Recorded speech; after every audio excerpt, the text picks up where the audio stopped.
Yes, namaste, and thank you everyone for joining today's webinar on Ayodhya, a cultural renaissance. I'm Ankur Patel, Director of Advancement for Hindu University of America, and we have Dr. Kanixji and Kalyan Vishwanathanji, the President of Hindu University of America. I'm actually in Kanixji's Temples and Traditions course this quarter, and thank you everyone for joining. I'm going to give you a quick background, but we know why we're here. What's going on in Ayodhya, this Ram Janmabhoomi, the energy from California to Bharat, it is amazing and glad to be a part of it. We're going to have a special webinar for that today. We've got Jayana G from Arizona, Ram from New Jersey, love it. Satish G from San Ramon, Abhishek G from New Jersey, Yogesh G, Prabhaji from Toronto.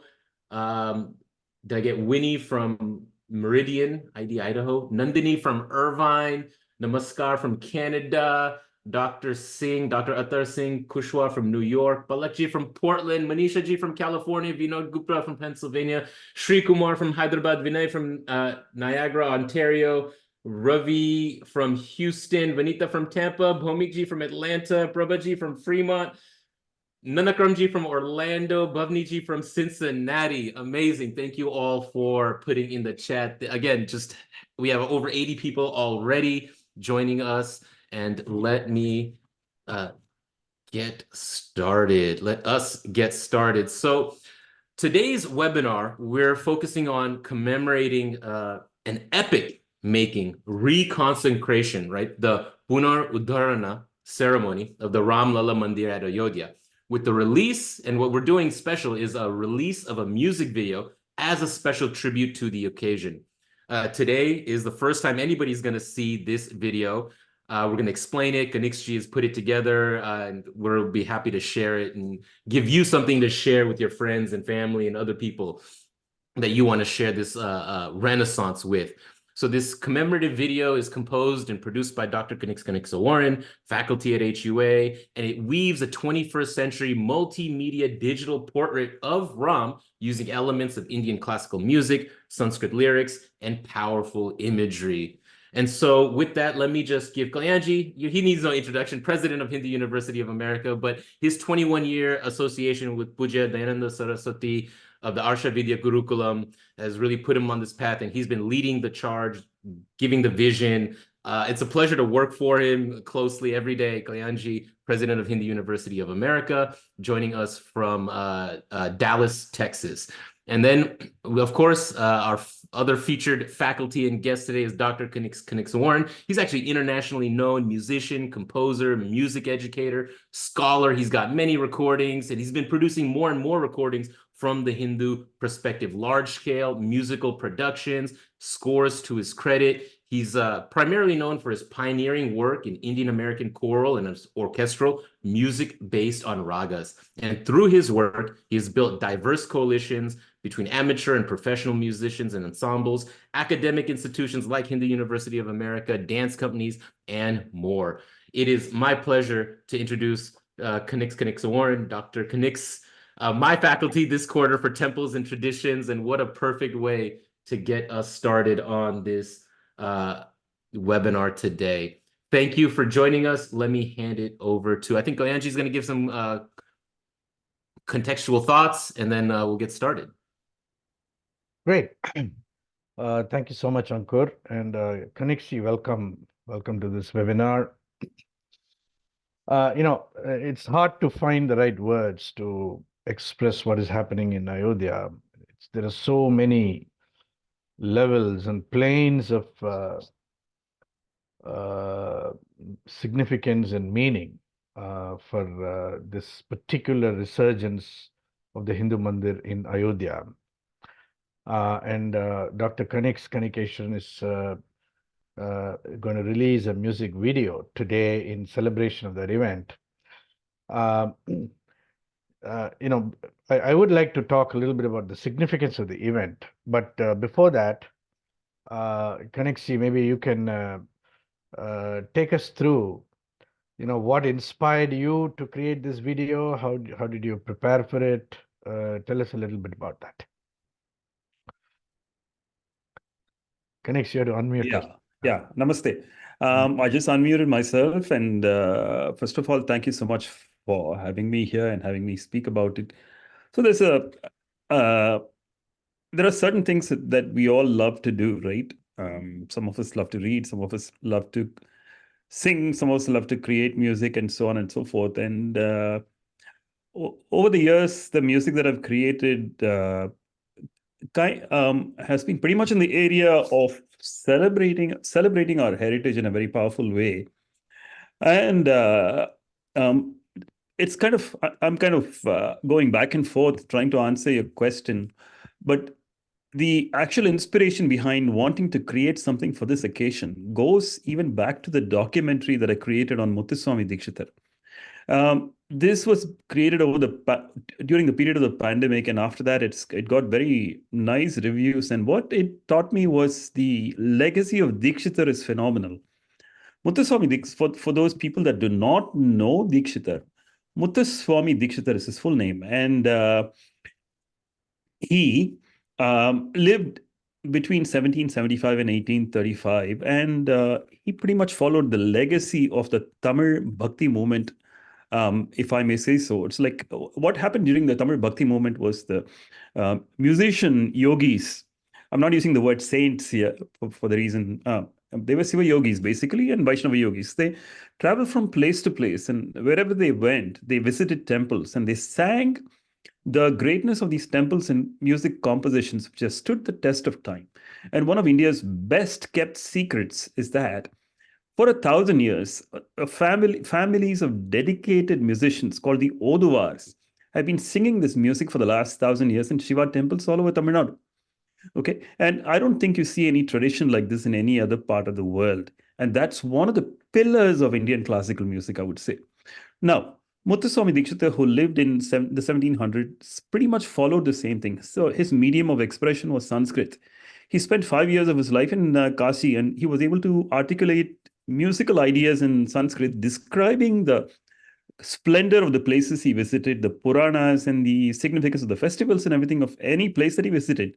And we have with us about, according to one count, about 230 compositions, and according to another count, about 440 compositions written by Dikshitar in praise of temples that he had visited. Now, these compositions give you encyclopedic descriptions, for the most part, of what the Sthala Vriksha is, what the significance of the place is, who the patrons were, and so on and so forth.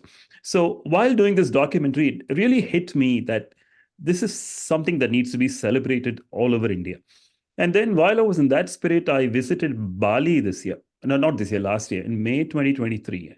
One thing that really struck me in Bali was Bali is 80% Hindu, okay, or maybe 81% or something like that. And you see the presence of Hindu Dharma wherever you look in Bali. I mean, there's temples everywhere. And there's the people have a very sattvic way of life, the way they relate to the ancestors, the way they relate to daily offerings, and the way they do pujas and so on and so forth. And then I went to a couple of Saraswati temples, and the question that hit my mind was, how would Dikshitar have documented Bali? And the result of that was a Kriti in the Raga Bhupalam. And we released a music video just a few months ago during Navratri in praise of Bali in the paradigm of Dikshitar's music. And even prior to this, last year when 2024, January 25th to January 22nd was mentioned as the consecration date was for Ayodhya, one of the things that passed through my mind was, why don't we make a documentary film along the lines of what we made for Dikshitar, except let it be a musical documentary. So I actually sent a proposal to Kalyanji, called, it's a documentary film called Dhanush, The Footprints of Rama. So it is supposed to trace the trajectory of Rama musically in different languages, along with visuals, and featuring many different artists in many different languages in order to present a pan-Indian picture of Rama. And that did not happen. Oh, and HU had also planned a temple tour, and that also did not happen. But what we saw in the last week was the Prime Minister of India actually doing that tour, going from one place to another, which bears the footprints of Rama, and that has created quite a moment actually. So anyway, going back to that, so it was during Navratri that it really hit me that we only have like three months left, and it's time to do something. We should not miss this occasion. So I spoke to a couple of people. I spoke to my good friend, Dr. Manjul Dirasri, and I spoke with Kalyan again and said, hey, we need to at least come up with one video on the commemorating the Punarudharana and also the Pran Pratishtha of the Ram Temple in Ayodhya. So I started working on it, and that is how. So the vision was that we need to create a portrait similar to what we did in Bali, inspired by the template, the model that Dikshithar has created, which was in turn inspired by the Alvars and the Nayanmars who had lived about 1,000 years before him. So it's like if we leave this behind, it'll be a record of what is happening at this point in time. Maybe we can discuss more about this after we play the music as well. Yeah. Great. So, Kanix, are you ready to play the video, or do you want to take a little bit more time to speak about it? I am ready to play. Should we wait for a few more people to join, or is this a good? Yeah, it's 12:15. I think we should play. Yeah. I think you should play. Yeah, let me play. Okay. So, Cool. just by way of introducing the video, right? This is a creation. It's a labor of love. Kanix has put it together, and this video is not public. It's gonna go public. It's gonna be available for public to see very shortly. Maybe in the next 20 minutes or so. But everybody's gonna get to see it, and Kanix is gonna play it from his computer. So over to you, Kanix. Yes, thank you. Yeah, just getting ready to share.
त्रय अनुज सहित जनितं योगी जन किंकर सेवक सुर नरेंद्र मोदितं युगान्तर प्रसिद्धम् अतिनूतन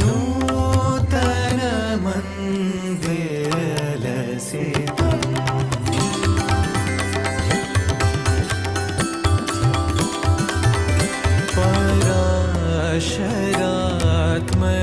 पराशरात्मजाश्रितं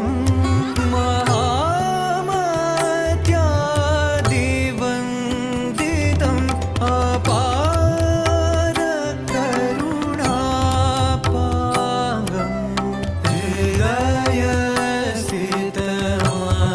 हृदयस्थितमामकम्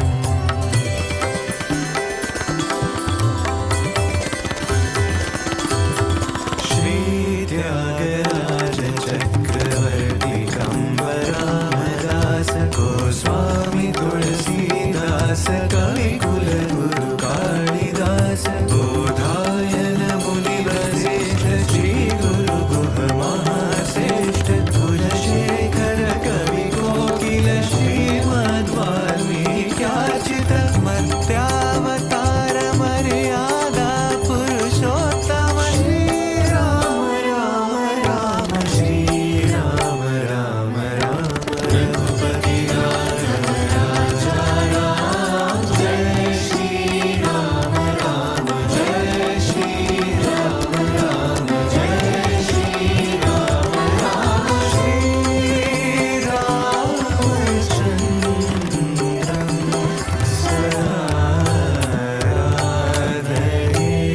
सराधयेऽहम्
Okay, great. So, Kanix, Yes. Yeah. I'm just trying to. Yeah. so I just wanted to ask you, in terms of Yes. the lyrics, Mhm. you yourself wrote the lyrics for this song, right? Am I correct? That's correct. Yes. Okay. Now, obviously, it's all in Sanskrit, and Yes, therefore, it is. it would be good if you can interpret. Of course, Yeah. there were the subtitles, but is Yes. there Yes. anything you wanted to point out about the lyrics for the Ab- audience? Would be great. yeah. Yeah. Absolutely. Well, first, I'm just trying to figure out the Zoom thing. I can't see my. Am I being projected or no? Yeah, we can see you. You can see me. Okay. Good. Okay. Yeah. All right. You cannot see my screen. You can see me now, right? Okay. Yeah, we can see you. Okay. Very good. Yeah. So, um, First of all, the composition is completely in Sanskrit. But if you know Hindi or if you know Tamil, and if you are familiar, if you're in the musical paradigm, you can probably relate to a lot of the music that's already there. Like for example, Sri Ramachandram Sada Aradhayeham. Then Srimad Ayodhya Sadanam Dinamani Ravikula Sadanam. So I offer my salutations to Sri Ramachandra, who is enshrined in Ayodhya and who is the crown jewel of the Surya Vamsha, basically. Then next one is the Anupallavi. It moves on to Niragam Niramayam Nijananda Sukhapradam. So in the Carnatic music paradigm, and also in the Tamil poetry paradigm, what you have is that what it's called Dvitiya Akshara Prasam. What it means is that there should be concordance in the second syllable. So Sri Ramachandram, then Niragam Niramayam, Nijananda Sukhapradam, then Niralambam Nirmalam, Virajita Sarayu Tatam. So it's like he is devoid of fear, he's devoid of likes and he's beyond likes and dislikes, and he bestows the true joy, the bliss of living. And he is of independent existence, the true Atma, like doesn't depend on anything for your existence. Nirmalam, free of impurities. Virajita Sarayu Tatam. So he resides on the banks of the river Sarayu. So I mean, there's a lot of when we talk of Ram Lala and the Virajman and all that. I mean, those words are all recalled here in the lyrics as part of the flow. So this is the second part of the composition. Typically in Carnatic music, we have the Pallavi and then we have the Anupallavi, which is the second part of the composition. In Hindustani equivalents, we have the Sthai and the Antara. The next section is called the Sanchari and the Abhog in the Drupad tradition. So we have what is called Charanam, or the foot of the composition. The Charanam is usually the long part. So in the long part, we start with Ayodhya, Ayodhya Pura Janma Kshetram, Anjaneya Sanutam. So one who was born in Ayodhya and one who is worshipped by Anjaneya. And I'll get into that again in just a minute. Kalyanya Ramaya,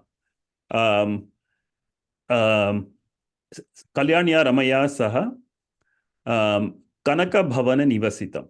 So by now, people who have been watching videos of Ayodhya, you should be familiar with the destination, Kanak Bhavan. Kanak Bhavan is one of the temples in Ayodhya where you have Ram and Sita seated side by side. It's supposed to be the place where they resided after their wedding. It is supposed to have been a gift from Kaikeyi. Then the next line is Koti Koti Deepa Vijita Chandra Vadanaspuritam. So his face, which brightens like the moon, excels the Deepotsav in its brilliance. And then Lalata Tilaka Shobhita Traya Anuja Sahita Janitam. So he was born with three brothers, where his tilak shines. It glitters, it actually radiates light. So, and I'll come to all this again. Then Yogi Jana Kinkara Sevaka Sura Narendra Moditam. So what it means is he is worshipped by the yogis, renunciates, the people, the devotees that serve him, the humans and the gods and the king of the gods, Indra himself. The next line is Yugantara Prasiddham. Ati Nutana Mandira Lasitam. So he is known for years, but it's only now that he's been enshrined in a new temple. Parasharat Majasritam. Then Mahamatyadi Vanditam. He is worshipped by the great minds such as Vyasa Muni. Then the last line is Apara Karuna Pangam Hridaya Sthita Mamakam. He resides in my heart and he's of infinite mercy and kindness. Now, I'm going to play just this section again, just the last charanam again, and see if you're able to catch something else in the lyrics that I just explained. So if you wouldn't mind indulging me again, I'm going to share the screen. This should only take a couple of minutes.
So let me stop here for a second. And yeah, did people notice some of the puns in the lyrics? There is a lot of pun in there in these few lines. Kalyanji, Uh, somebody has responded. Ranganathan Ram. Yeah, somebody else has responded also. There are some of the audiences are responding. Yes. are you referencing the phrase Narendra Moditam? Yeah. So it's like Yogi Jana Kinkara Sevaka Sura Nara Indra Moditam. So Sura Narendra Moditam. So you actually get the name of the PM in that line. Yeah. So that is a pun there. Then Yugantara Prasiddham, then Ati Nutana Mandira Lasitam. So all that is fine. The first line is referring to Hanuman Gadi, which is the Hanuman fort in Ayodhya. So it's like Ayodhya Pura Janma Kshetram Anjaneya Sanutam Kalyanya Ramaya. So there the thing Kalyan refers to Kalyan Viswanathan. Sorry. Really? No, actually, it refers to the Kalyani, who is Sita. Yeah. And here's another thing there, because the name of the raga is Kalyan in Hindustani music, and it's Kalyani in Carnatic music. So using this word here is what's called the raga mudra. Kalyanya Ramaya Saha Kanaka Bhavana Nivasitam Yogi Jana Kinkara Sevaka Sura Narendra Moditam Yugantara Prasiddham Ati Nutana Mandira Lasitam. The next line. Parasharatmaja Shritam Mahamatyadi Vanditam. So somebody got it. Somebody got at least one part of it. Parasharan. Yaradu. He's the attorney who fought Yeah. the case in the Supreme Yes. Court, right? Advocate Parasharan. What about the next part of the line? Mahamatyadi Vanditam. That is the archaeologist. Muhammad? What's his name? Yes, Mahamatyadi Vanditam. Yeah, Mahamatyadi Vanditam. That's the closest we could refer to him. So those are the puns, and there is more if you look at it, and please listen to it over and over again, and you'll find some of them jumping at you. And so then the next part of the composition is Sri Tyagaraja Chakravarti Kamba Ramadasa. So so these are all the poets who sung of Rama. Sri Tyagaraja in Telugu, Chakravarti, Kavi Chakravarti Kambar. So he sung in Tamil.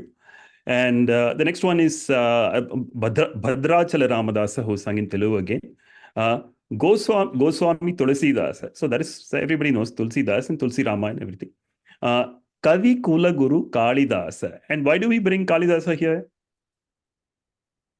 Simple reason. What is one of the greatest epics of Kalidasa is Raghuvamsham. Yes. So he's also one of the devotees of Rama. Then Bodhayana Muni Vasishta. There are versions of the Ramayana from Bodhayana and Vasishta. And then Sri Guru Guha Maha Sreshta. So Sri Guru Guha is the name of, we use the word Sri Guru Guha to refer to Muthuswami Dikshita. Sri Guru Guha Maha Sreshta. Dikshita has a number of compositions on Ram, not necessarily kritis, but also compositions in Irish tunes and other Western tunes in praise of Rama. So he is prolific when it comes to compositions on Rama. Then the next line is Kulashekara. Kulashekara is Kulashekara Alvars, one of the 12 Alvars in Tamil Nadu who has sung of Rama in Tamil. Kavi Kokila Srimad Valmiki Archita. So Kavi Kokila, that is obviously Valmiki. Then the next word is also significant. Martyavatara. What is Martyavataram? It's the avatara of God in a human, of divinity in a human form. And the place where Martyavatara is referred to elsewhere is Muthuswami Dikshita sings of Mavara Guvira Martyavatara Mava. So it's in a raga called Mahuri. So Dikshita uses the word Martyavatara.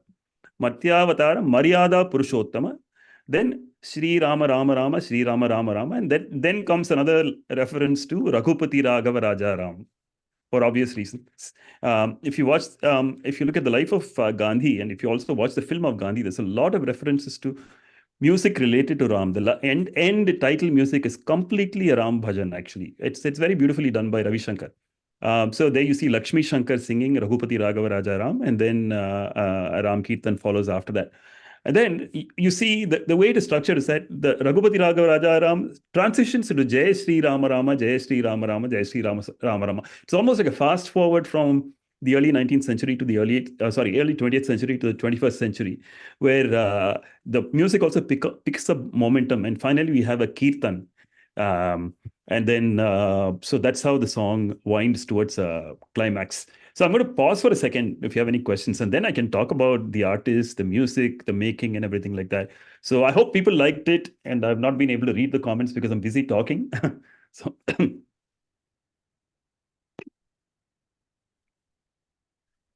So, Kanix,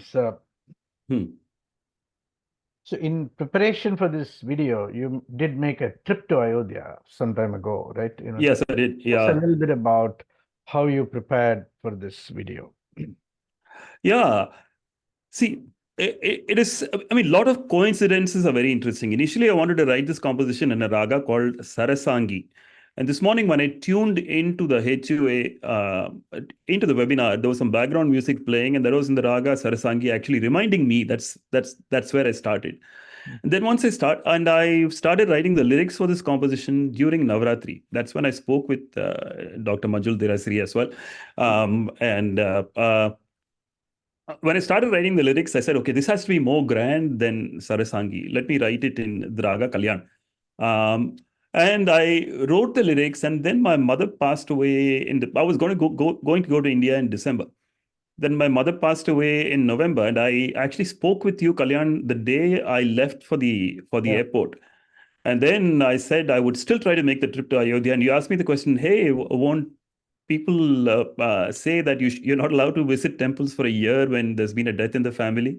And my answer to that was like, my mother would have loved for me to go to Ayodhya. So I'm definitely going to go.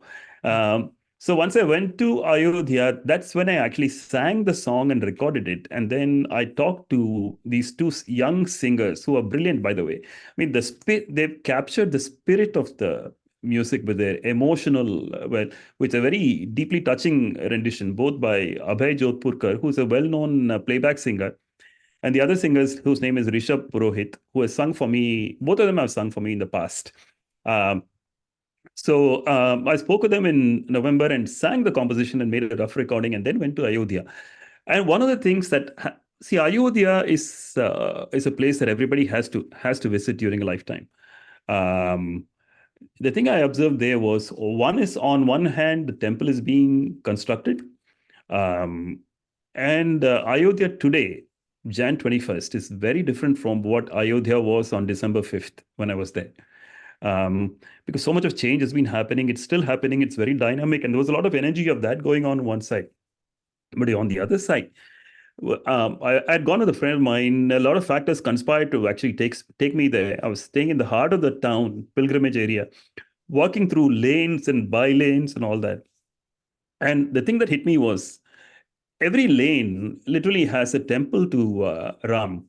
And you walk around the corner, you hear the sound of temple bells, you hear a kirtan being sung somewhere, you see prasad being distributed. People are very simple, and the greeting, Jai Sri Ram, is actually a greeting where you acknowledge the divinity within another person. So it was actually a humbling experience walking through the streets of Ayodhya. It's a vision of how simple life must have been once upon a time, kind of like how we experienced it in Bali as well.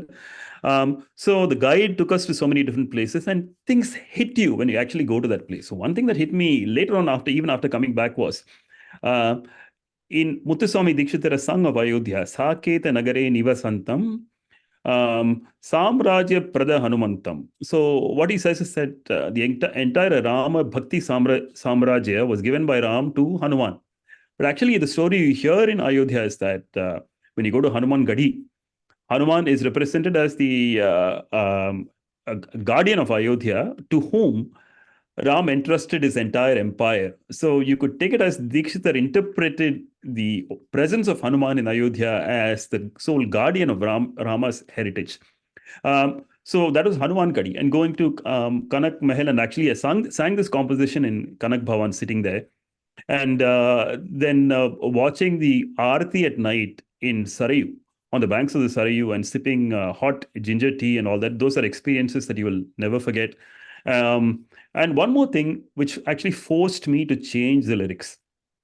So when we went in line and saw the image of Ramlala, the thing that hit me was the brightness, the brilliance, the effulgence that radiated from the image, particularly from the forehead. So I changed a couple of lines in the Charanam and included the line Lalata Tilaka Shobhita Traya Anuja Sahita Janitam. The one who was born with three brothers, and one for whom there is radiation, that whose tilak is effulgent with and radiant. So that was actually an experienced thing that I documented in that composition. Only later on, I realized when I read an article in Swarajya that the temple is being constructed in such a way that not just the old Ram Lala, but the new one which is being installed there, the temple is designed such that there'll be a set of reflecting lenses which project sunlight onto the face of Ram Lala just on one day a year, on Ram Navami, so that the Ram Tilak will radiate with brilliance. So it's almost like the line that occurred to me after looking at the older image of Ram Lala is actually coming true even in the new installation, and actually the construction that way is intentional. So it's like so many things have inadvertently and intentionally gotten documented in this composition.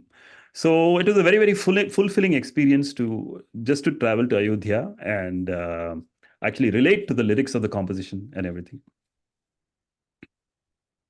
Great. Mm. Wonderful.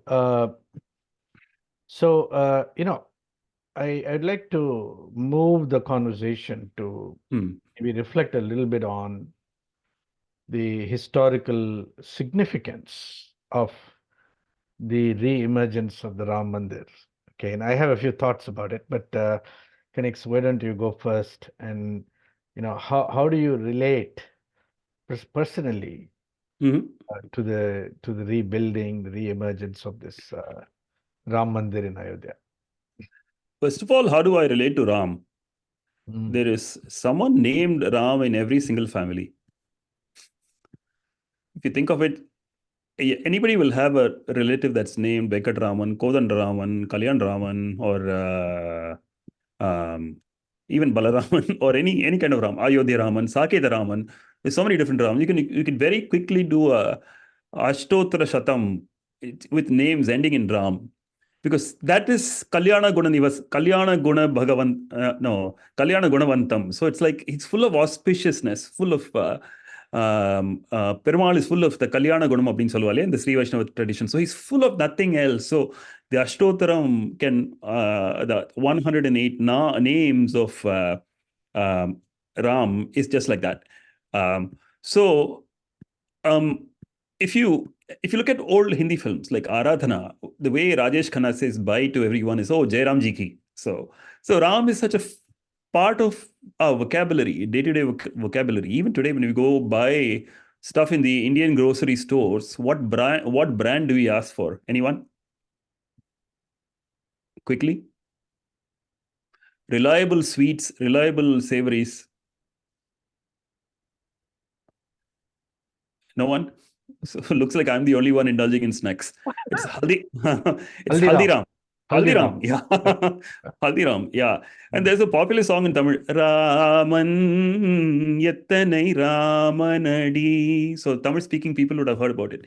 So it's a Kannadasan song where the song goes, how many Rams are there? And the song is full of Rams, actually.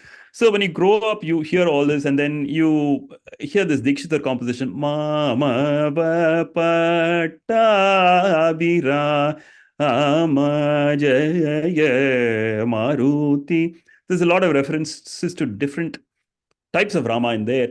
Raghurama, Kalyana Rama, Pattabhi Rama, and all that kind of stuff. So that is a connection to Ram everywhere. Okay. Growing up in Tamil Nadu, Ram is part of your heritage to such an extent that if you are an indulgent eater, what do they call you? Anyone? Anybody who indulges in food? Yeah, it's called Sapat Raman.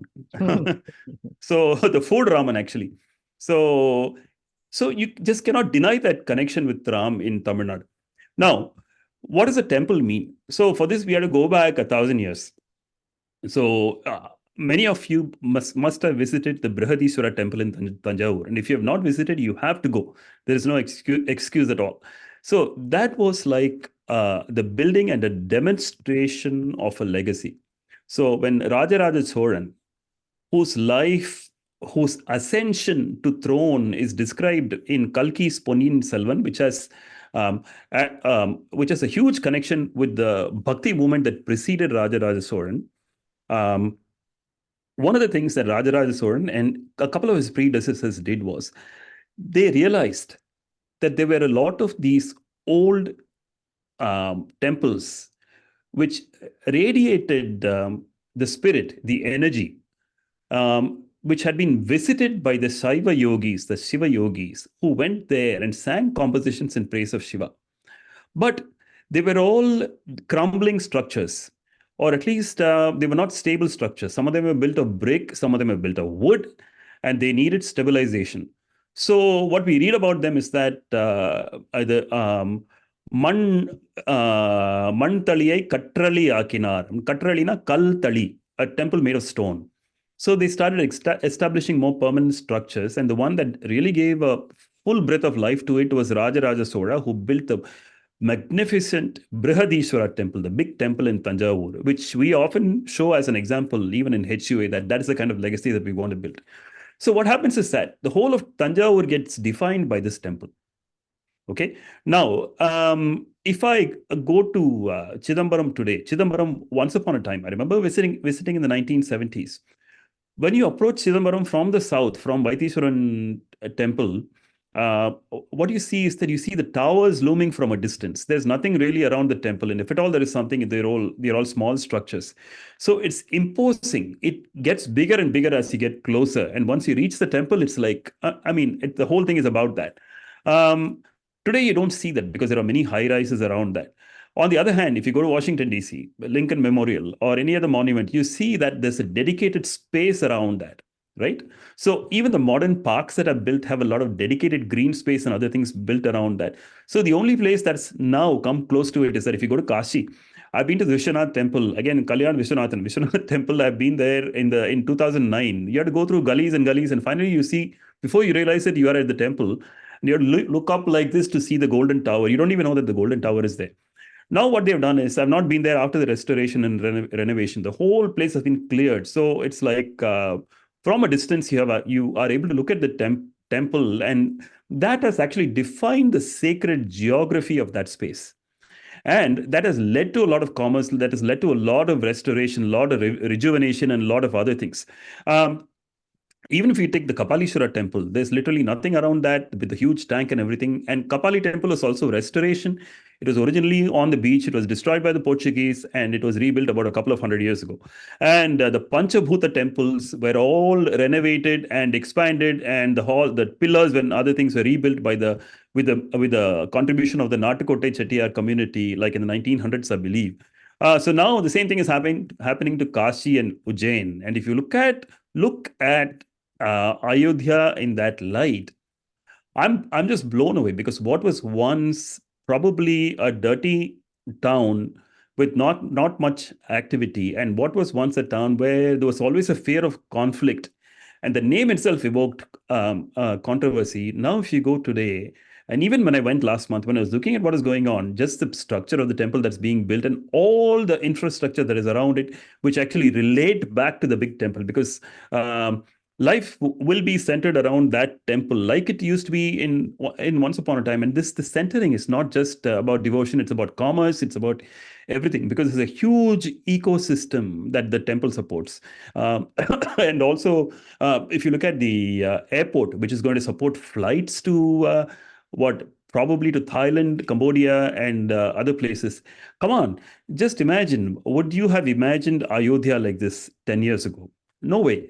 And so, from all those standpoints, and if you look at it from what this could be like 50 years later from now, people that are born today, they're going to be born in a place where Ayodhya has been, is known as a thriving center of inspiration, of pilgrimage, of international tourism, and of celebration of a legacy that is timeless, of the celebration of the Ramayana, and of the celebration of, what can I say? It's the whole spirit itself is very motivating. You feel like you want to do stuff. So also a celebration of possibility. That's a world that people are going to be born into, regardless of which. And when you look at it from a decolonized, from the decolonial perspective, also there's a lot of insights that are to be gained from it. And another thing, which is even more important, I think. Remember, I talked about the documentary that I wanted to make last year, called Dhanush, in the footprints of Rama. Now look at what has happened. There are visuals of the Prime Minister Narendra Modi visiting Sri Rangam. Now, the word Sri Rangam has gotten known to a lot of people that would have never known about it.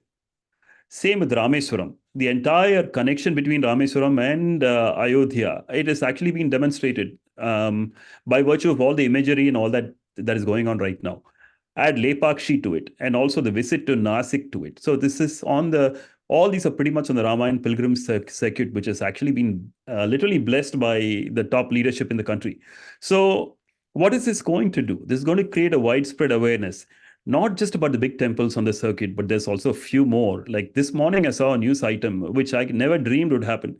When we made the documentary on Muthuswami Dikshitar, we went to this not so well-known place in Kanchipuram called the Upanishad Brahmam Temple.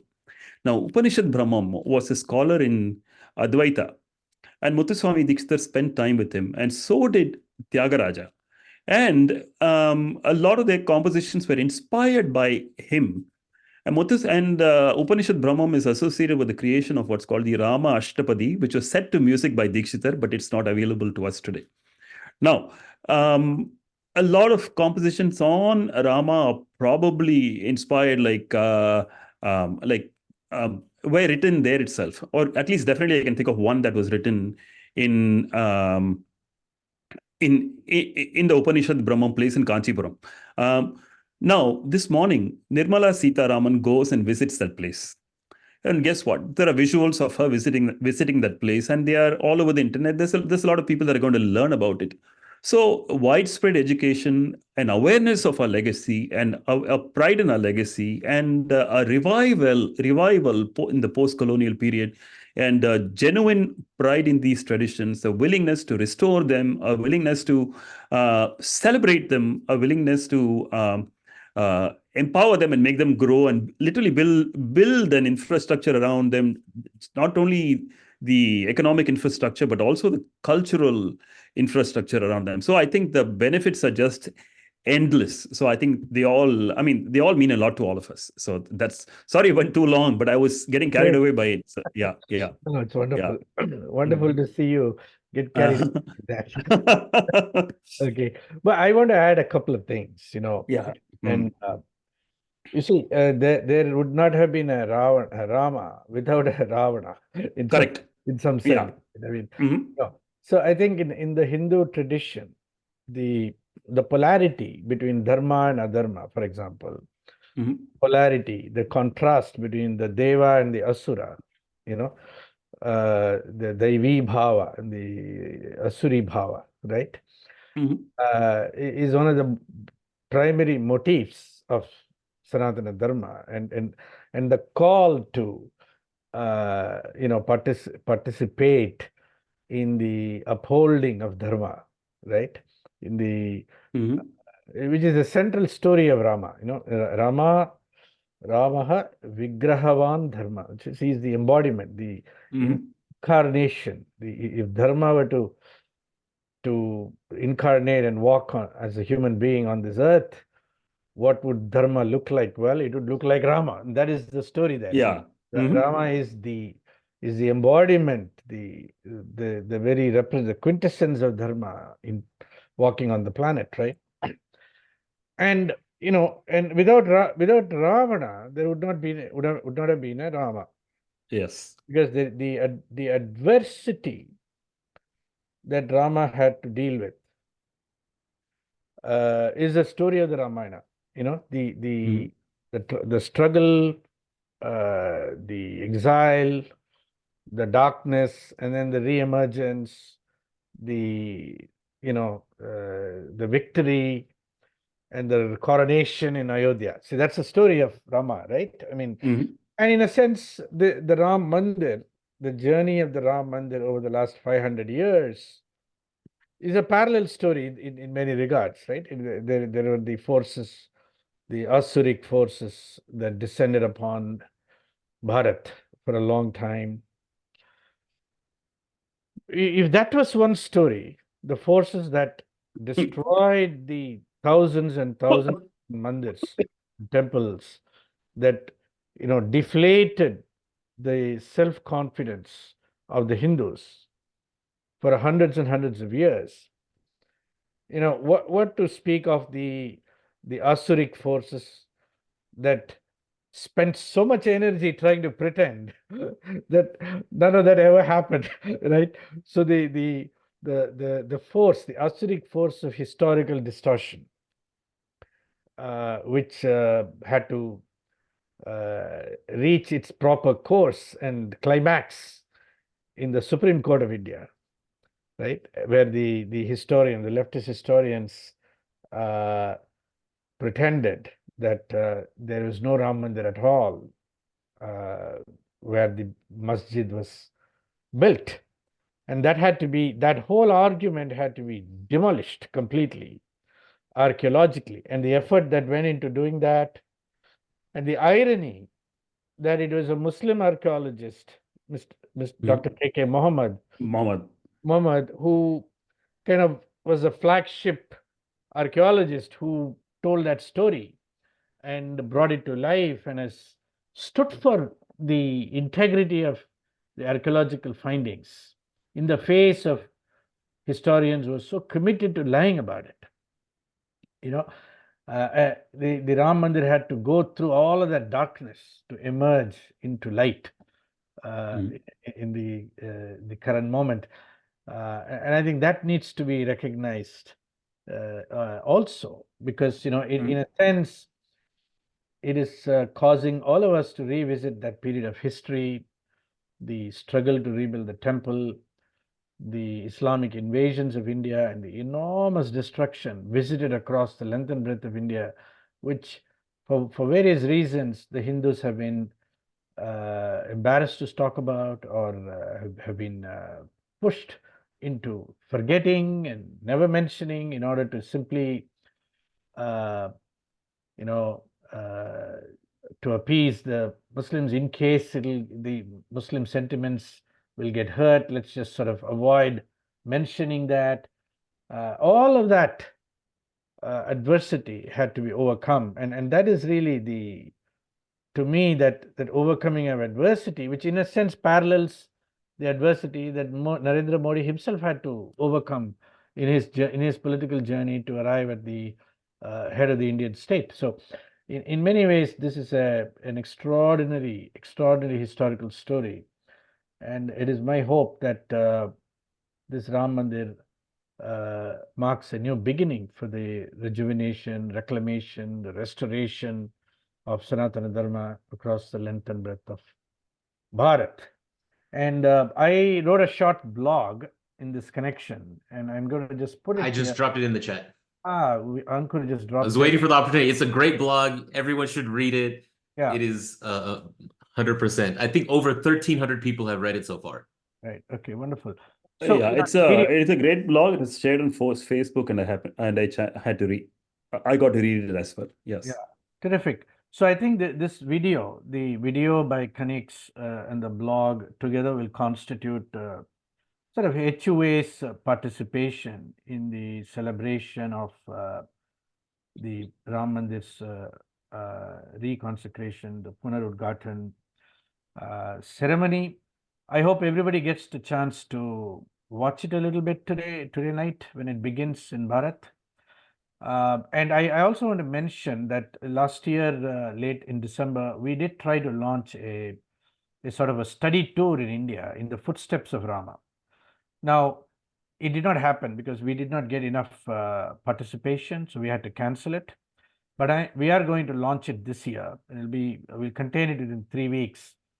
And this tour will start in Delhi and it will go to Ayodhya. It'll start with the Ayodhya Ram Mandir, spend a couple of days there, visit all the major sites in Ayodhya, make its way to Chitrakoot, the place where Rama and Bharata and others met on his way south. Then it'll go to Prayagraj and Varanasi, then onwards to Nashik, spend a couple of days in Nashik where Sita was abducted. And then it'll go to Lepakshi, where Prime Minister Modi was just there a few days ago. It'll go on to Kishkinda, to Hampi, it'll go on to Madurai, it'll go on to Rameshwaram, Dhanushkodi, and then it'll make a hop over the sea to Sri Lanka and visit a bunch of sites in Sri Lanka with Ashoka Vatika and many other spots in Sri Lanka. And then, this study tour will be accompanied by a faculty who will bring to life the entire Ramayana story and its significance for all of us. So everybody stay tuned for the announcement. I would love for all of you to get on this tour and take this course. Now, I'm going to speak for a minute, if it's Yeah. okay, Kalyan. yeah, please. The temples course, right? About the temples course. The thing is, for those of you that are interested in this topic, see that this is a topic where, from my standpoint of view, the arts and the temple history of India come together.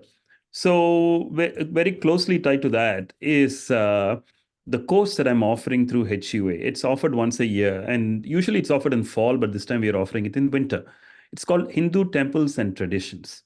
So it covers the history of Hindu temples, the significance behind them, the terminology, the history of arts that surround the temples, the Sthala Puranas and everything. And it's a very interesting course, and it's you will learn quite a lot, and you'll also be able to make contributions in that area to the communities that you live in, just with the knowledge that you acquire from this course. The course started last week, but it's still not too late to register. So I'm going to make a pitch for it.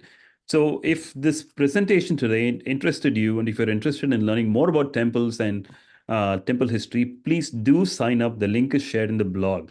And as Kalyan rightly pointed out, while you were speaking, one of the things that struck me was, if the Ayodhya temple had been built in, let's say, 1948 or 1949, or maybe the same time as Somnath, the impact of it globally would not have been as much as it is today. So that is obvious. It just stares at us in the face, and that, I think, that was rightly explained by Kalyan. And again, speaking of possibilities, one of the possibilities that I'd like to see happen in Ayodhya is a performing arts space, an amphitheater where there's a Ramayana performance every night, just like you have in Bali. Many different forms. It could be Kathakali, it could be Mohiniyattam, it should be anything. It could be Yakshaganam or folk or anything. Just Ramayana happening every night without fail. So when you go there, that's a must-see kind of a thing. So all these possibilities there. So that's all I had to say. Great. Yeah, so I dropped a link to the course in the chat, and I also just launched a poll. If you're interested in the Temples and Traditions course, please let us know. Also, if you're interested in one of the certificate programs or other programs at HUA, because we really want this to be, not just a one-off attempt, right? We have a whole long-term vision. We're building for the long term, and being a Hindu with clarity and confidence is part of what the certificate program prepares us for. Financial aid, other details, please reach out to us. we're going to send an email follow-up, and we'll do follow-ups and all of that stuff. And Kalyanji wrote, you can write to us at info@hua.edu with any questions you may have. Yeah, I wanted also, I noticed in the Q&A box, there was a question about, we didn't mention this person, this Ramabhadracharya, this particular Acharya, who played such an important role in the Supreme Court of India when the hearings was going on. I actually don't know much about him until I I came to learn about his role.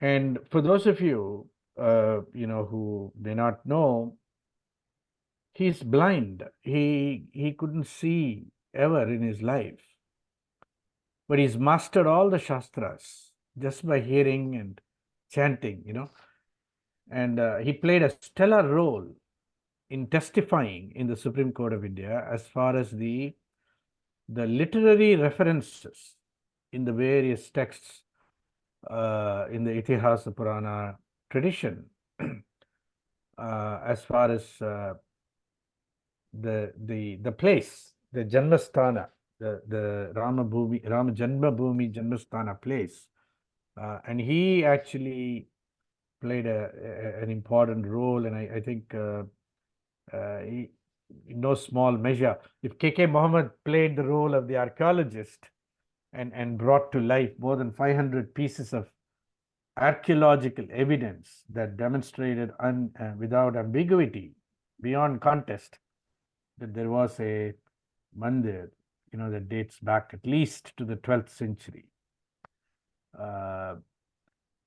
In fact, I believe even the 12th century temple mandir in Ayodhya was a rebuilding of an earlier temple that was destroyed there.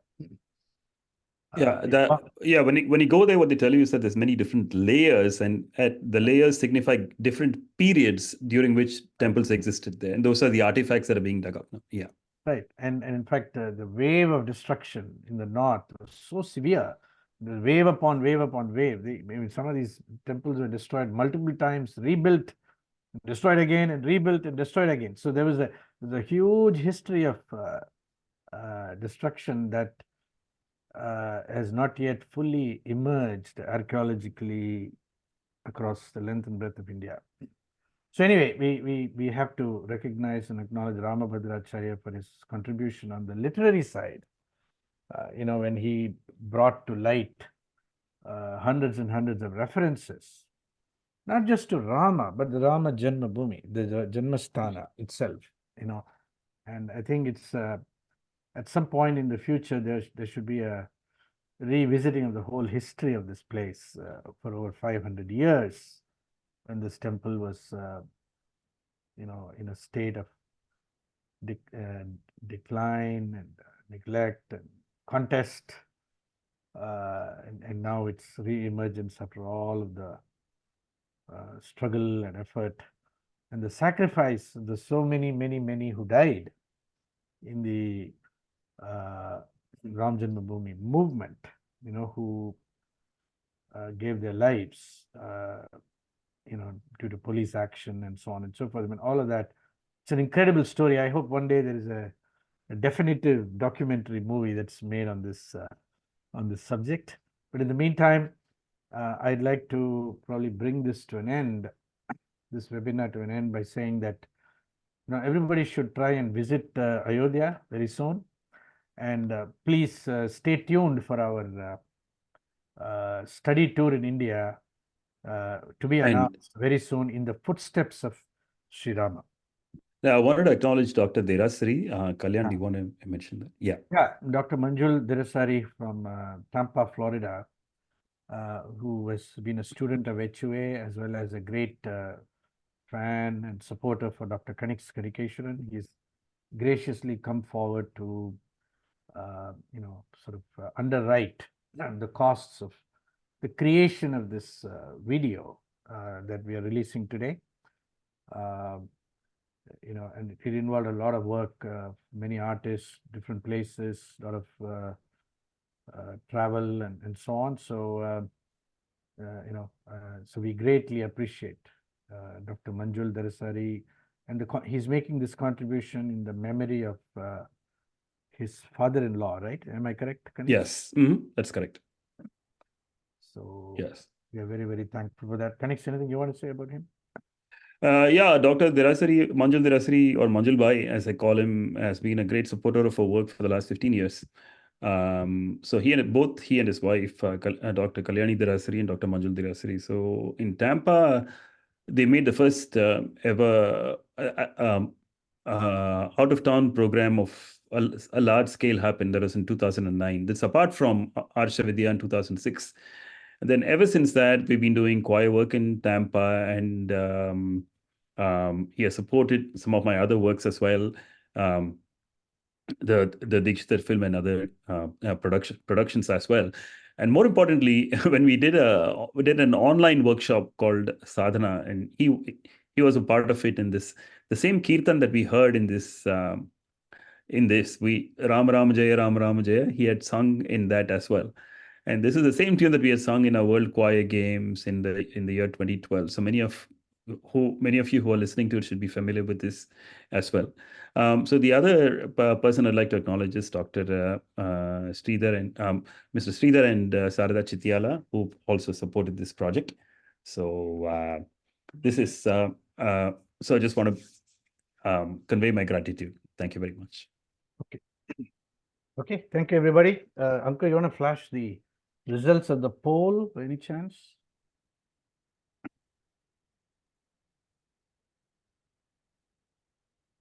Okay, wonderful. Great. Fine. All right. Okay, Ankur, you can bring the webinar to a close now and we can wrap up.